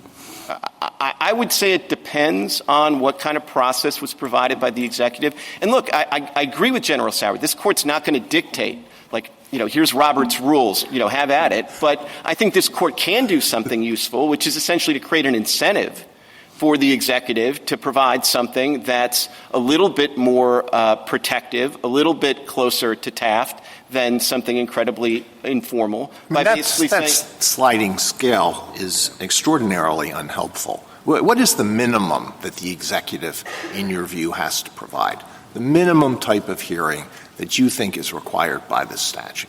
So the minimum hearing, I think, would have three components. One is notice, and that's really not much of an issue here. I agree with that. The second is an opportunity to provide evidence to the decision maker, and we don't think that happened here. And then the third thing is some effort to keep the final decision maker from prejudging the issue. And part of the problem you have in this particular case is that I think the president was proceeding on the understanding of the statute that's faithfully represented here by the Solicitor General, which is he wasn't acting like a removing authority that was subject to any due process. Because if he were sort of subject to that, he wouldn't have said in his opening tweet, "You must resign," and he wouldn't have said 2 days later, "Resign or be fired." Does that mean it has to be a body of disinterested decision makers? No. People who are not part of the executive branch and can exercise independent judgment that way? No? Then No. What does it require? It requires just what I said, notice, an opportunity to provide evidence, and a decision maker who hasn't prejudged the issue. That decision maker can be the president. I'm not sure I necessarily recommend it as my choice A, but how can it not be the president? The statute authorizes the president to make the removal decision. How could it be anybody else? Well, look, if you believe in the unitary executive theory, then anybody that makes the removal decision is acting on the president's power. I think it would work. I think the way it worked for Taft is the tribunal made a recommendation and then Taft executed. Right. So it was the president making the decision. The president has to make the decision, right? Or delegate it to somebody who he wishes to make that decision, Yes. who's reportable to him. Yes. Okay. At will. At will. Yeah. Right. Absolutely. Okay. And the president can be the final decision maker, but if he's going to be the final decision maker and there's a due process right, and I mean that statutory or constitutional, then, he needs to be a little bit careful and say, these are the allegations. He can't start by prejudging the issue by saying, resign. Mr. Clement, your understanding of for cause, you went through hypotheticals with Justice Alito about how it doesn't cover pre-office conduct. What about conduct in office that doesn't relate to the discharge of the office? What if you take some of Justice Alito's examples, but it's like Nazi videos while the governor is in office, or things that would be misdemeanors rather than infamous crimes like shoplifting, stealing things. domestic abuse. Would those things be cause for firing, or they don't really seem like impeachable offenses necessarily? So I don't think those would be removable offenses under INM. Okay. And so I don't think they would be removable offenses under for cause properly construed. So there's nothing that the president can do to get rid of someone who does those kinds of things while in office? So, I mean, some of the things we're talking about, seem like better grounds for like an intervention than for removal. I could come up with others, but absolutely. But sorry, keep going. I'm going to fall back on my answer, which is that's my understanding, and I think it's actually everybody's understanding of how INM works. But it doesn't say INM, and so I appreciate your argument that INM and for cause are one and the same, but you also kind of pull in your fallback some sort of like gerrymandered things like infamous crimes, but you don't have to have a conviction. So it doesn't say INM. So a couple of things. One is, I'd resist. Gerrymandering is generally not a compliment. So I would sort of say that what we do is we bring in the common law. And that's what we do. And I really didn't try to gerrymander it beyond that. But let me make the argument, which I really... Can I just ask one clarifying question? I thought the common law, though, required conviction. It did. And that would be our sort of frontline backup position, if you will. But the happy thing for me, I think, is at this stage of the case, we win under all these variations, and ultimately, some court, and it may be this court, is going to ultimately say these are the metes and bounds of for cause. Now, I think I have some pretty good arguments that it really is just INM plus ineligibility as kind of informed by Section 244. And let me just give you, my best shot at it, which is this is the very unusual situation where, we know that Congress was literally waiting for this court's Humphreys executor decision. And then it gets Humphreys executor's decision, and this court in Humphreys executor at least 3 times uses for cause and INM interchangeably. And then the senators themselves in the debate, now you got to look at debate, but I think even Justice Scalia looks at debates for original public meaning. The senators in the debate use the terms absolutely interchangeably. And so you have 2 of the 3 branches of government, original public meaning, saying for cause, different words, but what it means is INM.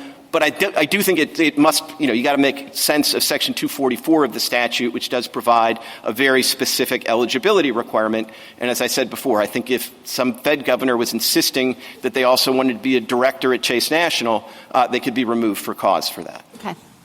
Do you think that there's a way at this posture of dealing with this case so that we don't have to confront the question of exactly what the for cause standard means? Is there a way to deal with it at this stage without having to ultimately say that? Sure, there'd be a lot of different ways to do that. You could say that for cause, one way to come at it would be to say, at a minimum, for cause doesn't mean apparent misconduct or gross negligence. And I think that would be sufficient to decide the case, at least at this juncture. And I think you could say something more. Obviously, if you took my position and said it means INM plus ineligibility is informed by Section 244, I think we'd be done here, because I don't think there's an argument, at least that I've heard at this juncture, that the conduct that's at issue here is either INM or ineligibility. Couldn't we also resolve it by not even going to the likelihood of success on the merits element? You have the president would have to have all of them to get a stay, and we could do it on harm, right? Sure. Look, it's an emergency application. You could deny it without opinion. That would be a little strange at this juncture. But it is an extraordinary application made on a preliminary record. And so, you sort of have a lot of optionality at this point. But I will say this. I do think the briefing in this court, which was, sort of unusual. You had the application briefing, then you had amici, then you had this supplemental briefing. I think it's been incredibly helpful in excavating some of these difficult questions. I've looked at almost all of these common law cases. I have a different view than General Souter on some of these questions. In particular, I think it's very important, and I want to get this out, that if you look at Shurtleff, one of the things at Shurtleff, there's a line there that says that where Justice Peckham is invoking the common law, and he says that as long as there's certain causes, statutory restriction for certain causes, that's the term he uses, then there's notice in a hearing. He cites 7 common law cases Now, if you look at those common law cases, 3 of the 7 just say for cause. And 2 of them say good behavior, which is even less. And then 2 of them have a more specific cause. So that's, to me, the best contemporaneous evidence that we're actually right about the issue, that if it just says for cause and it doesn't say for a particular kind of cause, you get notice and an opportunity for hearing. But that's the kind of thing you can excavate on full briefing on the merits that I don't think you can in an application. Thank you, counsel. I guess I get back to where I kind of started, and all this description, these are all sorts of legal issues. You don't have anything more to say on the facts, right? It was an inadvertent mistake. I don't see how you can say anything more.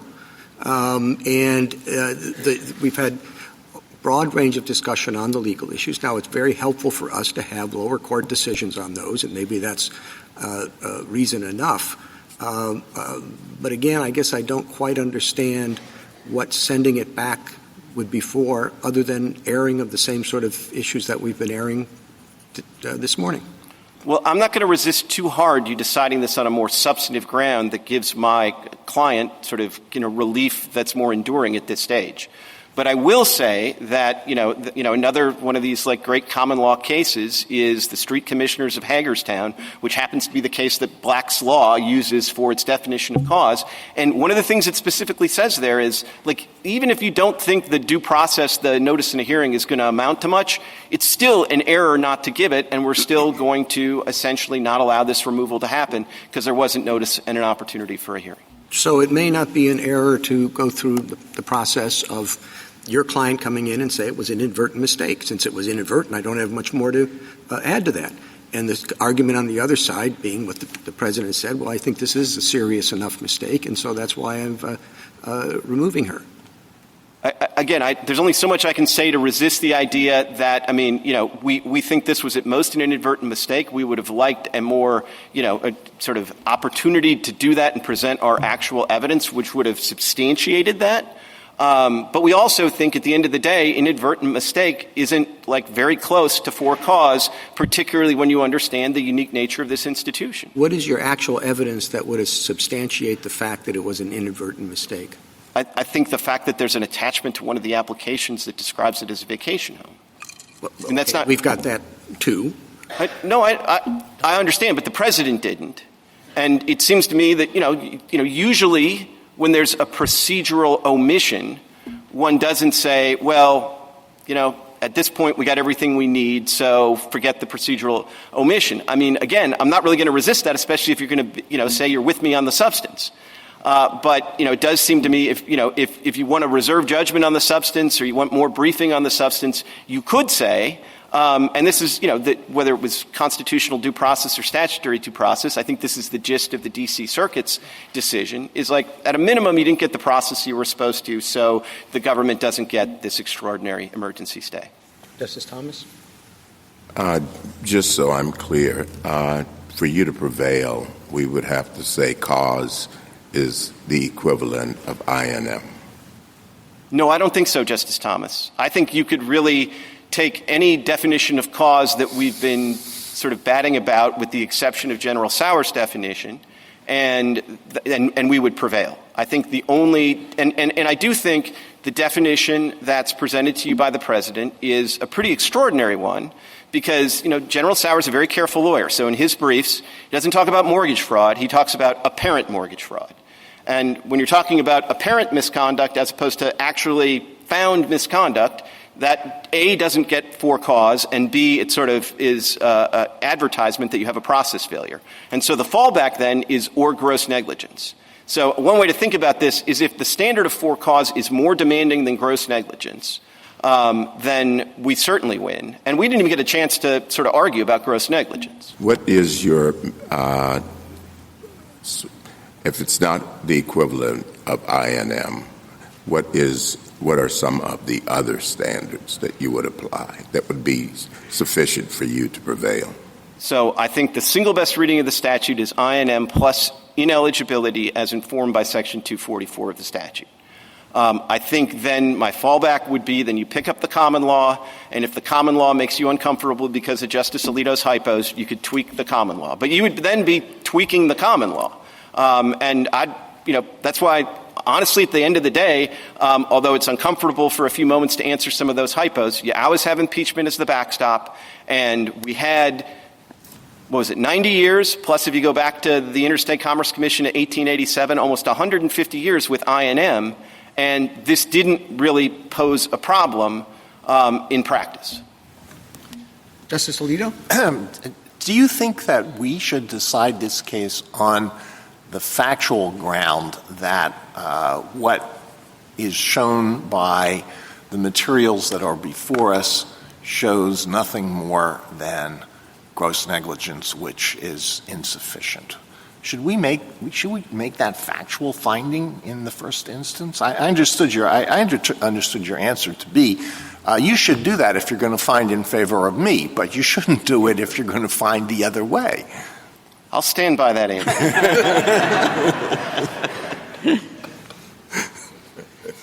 Really? That's your answer? That's my answer. I think it would be a little irregular, but this whole case is irregular. And if that seems to be the path of least resistance to decide this case in a way that is going to essentially obviate the need for this court to decide it again in a couple of years, that seems like a perfectly reasonable way to decide the case. Thank you. Justice Sotomayor? This whole case is irregular. Starting with the Truth Social notice, or thinking of it as notice at all, certainly didn't invite an opportunity to be heard. But that's where we are. Now the question becomes, and you answered the Chief and said, I don't have more to present. I don't know where you presented anything. You have a letter from you that basically says that the application included notice that this was a vacation home. But that's never been given to the president. That's never been filed with a court, or no one's ever seen it. It's just statements being made. So I don't know why a factual hearing would be irrelevant. So assume, as I do for the purposes, that she did fully disclose this was a vacation home. So now the question is this what she did negligence or gross negligence? Does cause include just mere negligence? I think that you have a very strong argument under any reading of cause that mere negligence pre-office would not qualify, correct? Correct. All right. Because it would seem extreme to think that something separated from the functioning of the office, unrelated to the work of the office at the time it's done, that mere negligence would be enough. But the president called it gross negligence. Who decides that issue? Meaning, who decides whether something should be called negligence or just gross negligence? So I would think that ultimately that's a mixed question of law and fact that would be ultimately decided by the court on judicial review, assuming you're with me that there's judicial review. I do think there would be an logically anterior, purely legal question of whether gross negligence is sufficient for cause. And just as I think I have a pretty good argument that negligence pre-office is not a sufficient basis for cause, I think I have a pretty good argument that gross negligence pre-office is not a sufficient basis for cause. And, in some respects, I think in the long run, it will be better to make clear that in the context of this unique institution with this distinct history, that for cause is several steps north of gross negligence even, because that's going to make it really something that the courts aren't going to have to get dragged into on a routine basis, where I think the lower the standard is, the more likely you are to have removals in the future, and the lower the standard, I think the greater is going to be the judicial temptation to think about pretext. And I'm not going to say that there's no role for a pretext inquiry, but it's not a happy sort of scenario for the courts to be considering pretext in the context of presidential decision-making. And it seems to me the way to solve that is to say there are real procedural and substantive kind of bite to this term, sort of for cause. You do have to do some kind of notice and opportunity for a hearing. I mean, even if it's an hour in the Oval, that's a big imposition on the president's time, and that's going to keep some presidents from removing somebody. And if they know that it's going to be judicially reviewed, then that's going to deter most presidents most of the time. And so I think kind of, it's like, what is it? High walls make for good neighbors. I mean, I think this is a situation where you do want to have those kind of meaningful legal requirements. Justice Kagan? What do you understand the government to mean by gross negligence? I don't really know. I don't think they've offered sort of a theory of gross negligence, and that's why I don't think You think it's just a label that they've put on this particular set of facts? Sure, and if heaven forfend we end up with a whole common law of Fed governor removal, then we might eventually be able to sort of piece it together. But it seems to me that, you could label an awful lot of things gross negligence, and that seems to be inconsistent with not just the for-cause provision, but the whole structure of the statute. And, Justice Kavanaugh alluded to the Morrison dissent and, Justice Scalia creating this beautiful picture of some independent counsel with nothing to do but to find a crime on somebody. But if all the independent counsel has to do is find gross negligence, then I don't think the independent counsel would need more than a couple of hours with most of us. That's such an elastic standard. And I just can't imagine that's consistent with all the trouble Congress went to make this unique entity insulated from kind of the political pressures of the day. Thank you. Justice Gorsuch? Justice Kavanaugh?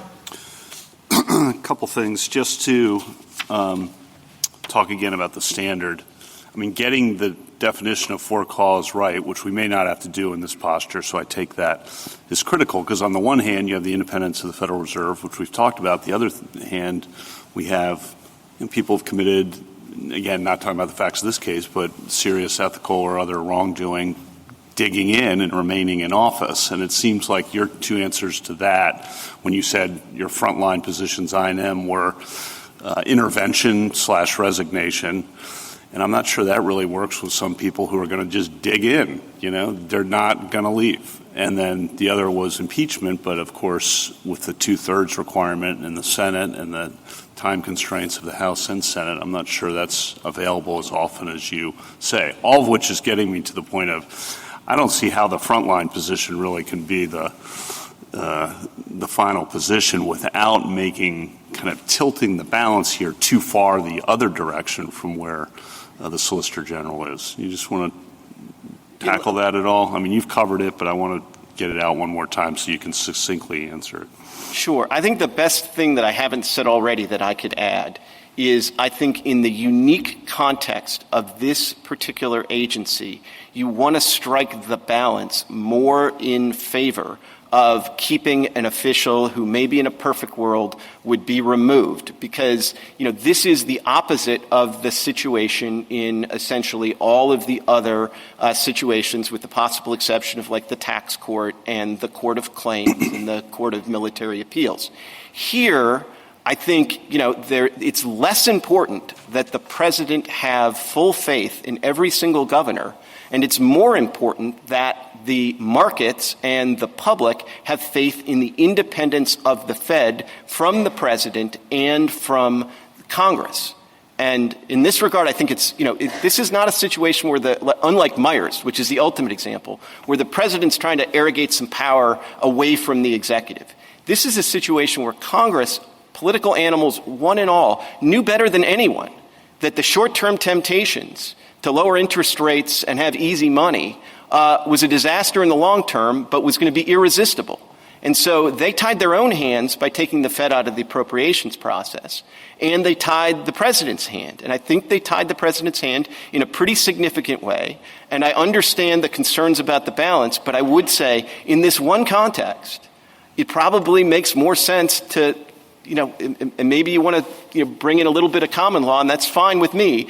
But I do think you want to strike the balance so that the ultimate imperative is that the markets don't think that rates are being lowered for political pressure. When rates are lowered, the markets are going to understand that that's actually prudent financial management of our monetary policy. In your colloquy with the Chief Justice about what a hearing would look like within the executive branch with the president or with the president's designee, I just want to make sure I have this clear. In that hearing, you could make legal arguments as well, I assume, not just factual arguments, but legal arguments to say, we don't think this rises to the level of for cause. Basically, the kinds of arguments that you've made here, you could make to the president in the same way in an impeachment proceeding. People make legal arguments to the Senate about what exactly is high crimes and misdemeanors, correct? Correct. And obviously, the nature of the hearing is going to inform the scope for that.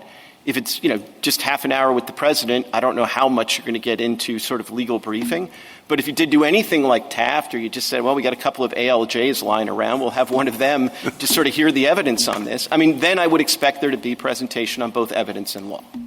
And just for the kind of simplest way, and this Justice Kagan was asking, to decide this case, I think one way would just be say there was an insufficient process, and therefore we at this juncture deny the government's application.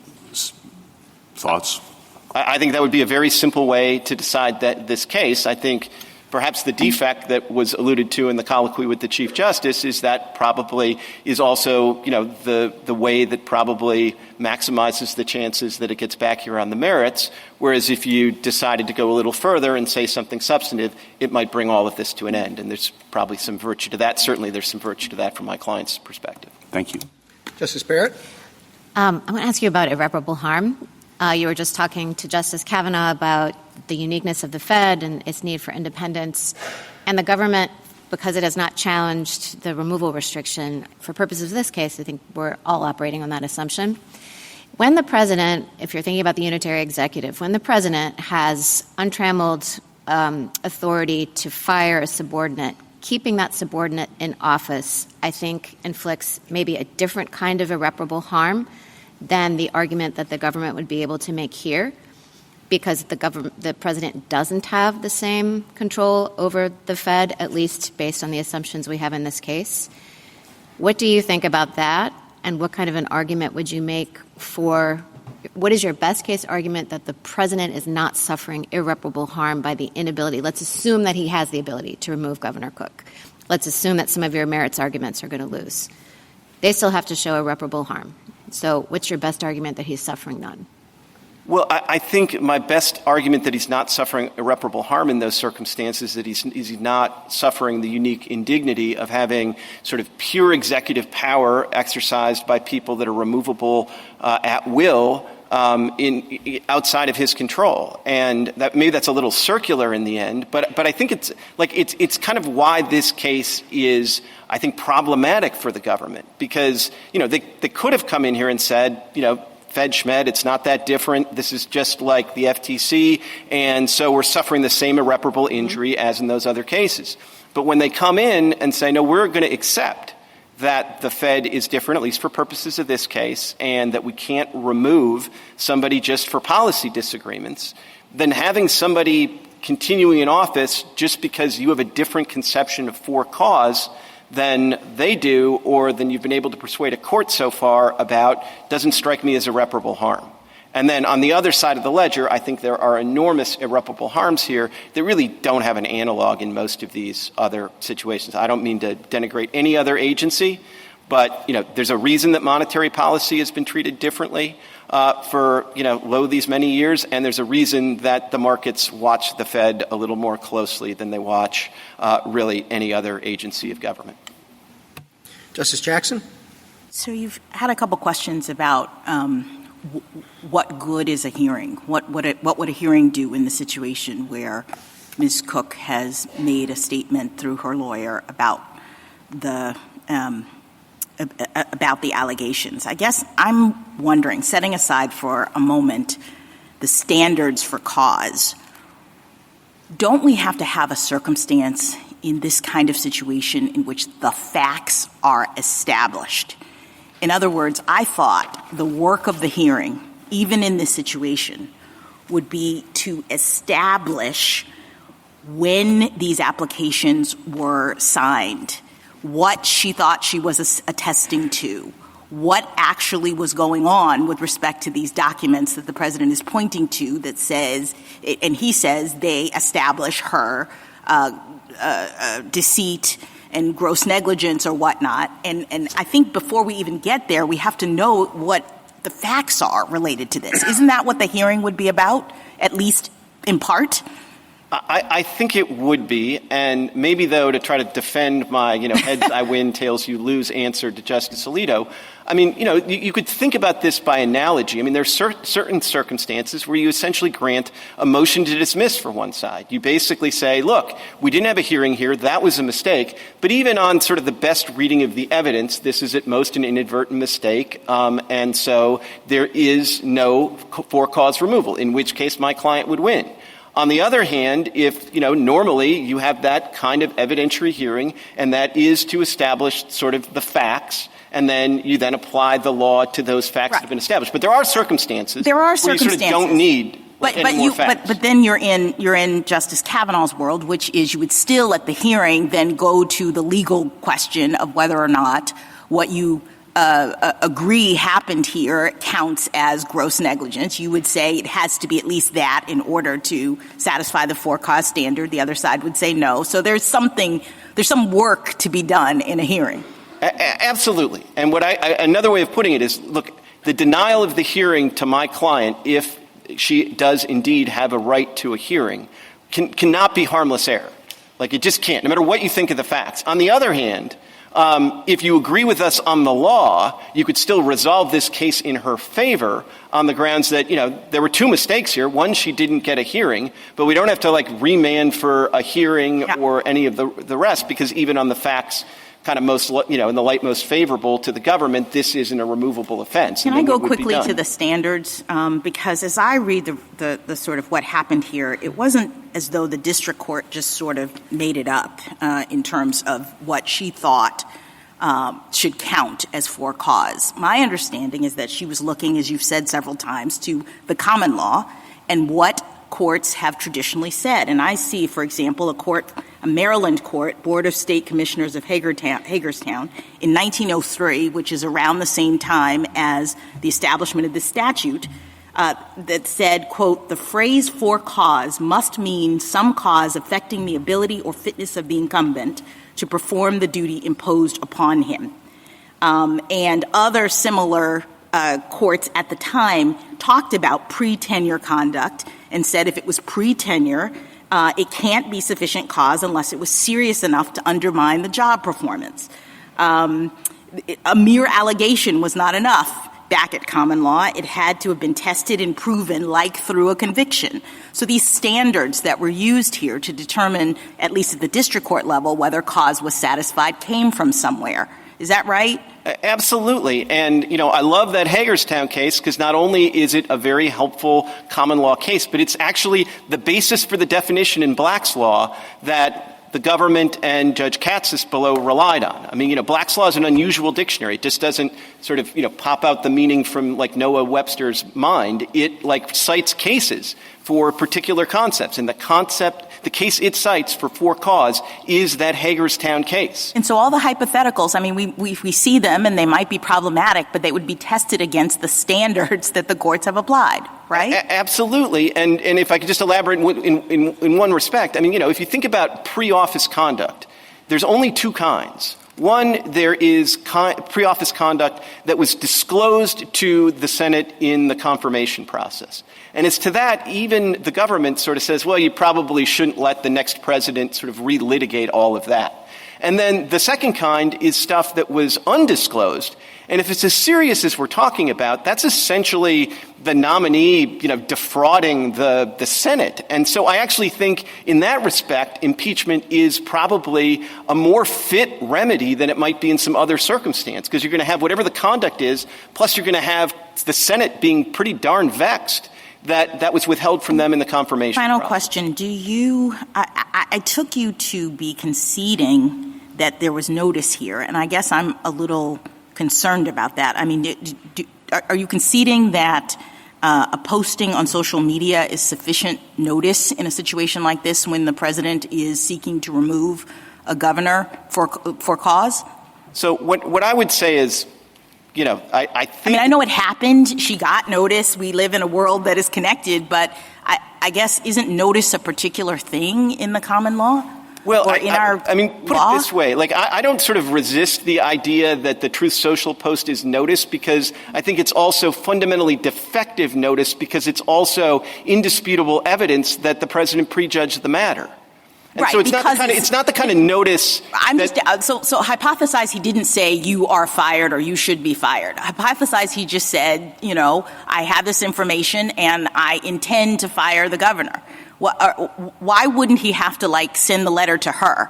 How is it that we can assume that she's on social media or has looked at the news, or that that's sufficient notice, even if she did turn on the news and he's saying that? I don't know why that would be enough.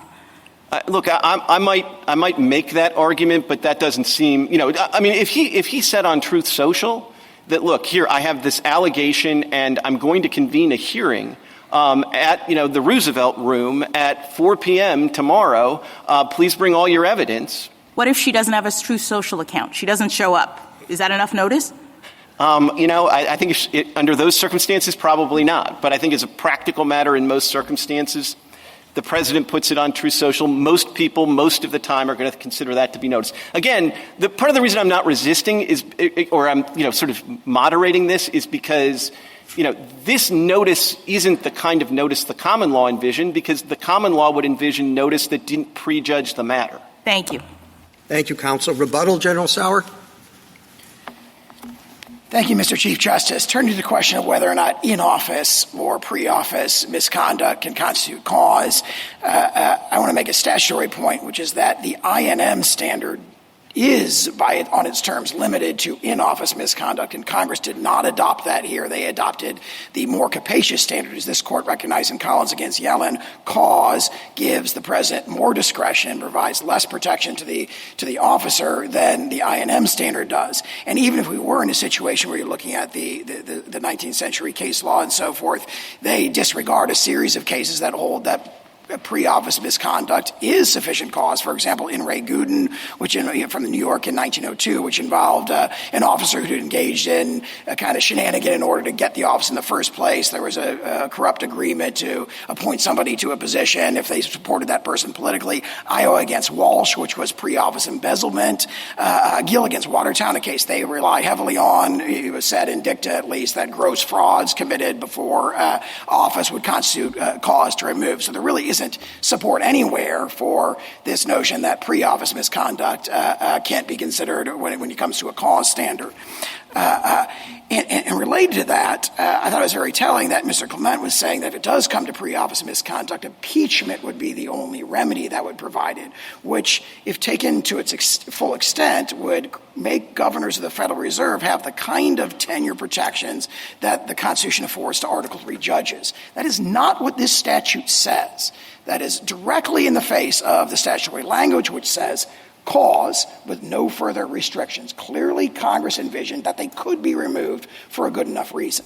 And on that point, I just want to emphasize there's this colloquy about whether it should be sent back or decided now in the merits. Whichever way the court comes out on that, the court should send it back with an emergency stay. And I want to emphasize two reasons there. No court should hold that the misconduct that's alleged here, which is at least gross negligence, at least an inadvertent notation that is a grave misrepresentation on a mortgage document that's designed to determine the governor's interest rates, is not cause to remove a principal officer of the United States who sets interest rates for the entire country.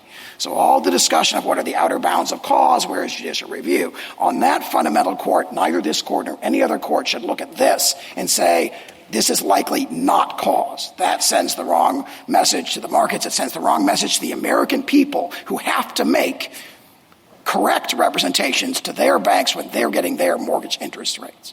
And the second point I would make is the remedy granted here, a preliminary injunction that runs against the president, reinstating a principal officer of the United States, is something that has never been granted before 2025 in this court or in the nation's history. And in fact, contradicts a clear holding of this court in Sawyer that a preliminary injunction is not available in equity. Those two reasons alone clearly suffice to send it, if there is going to be a decision to send it back with the emergency stay that we've asked for. And then if the court decides to sort of send the case back to have many more of these issues that we've discussed today to be aired, we would urge the court, and I think Mr. Clement wouldn't disagree, to direct the lower courts to proceed very expeditiously. Here, we are in an emergency stay posture. The executive has been suffering irreparable harm since early September, and the sooner that these issues are resolved, the better. Thank you. Thank you, counsel. The case is submitted.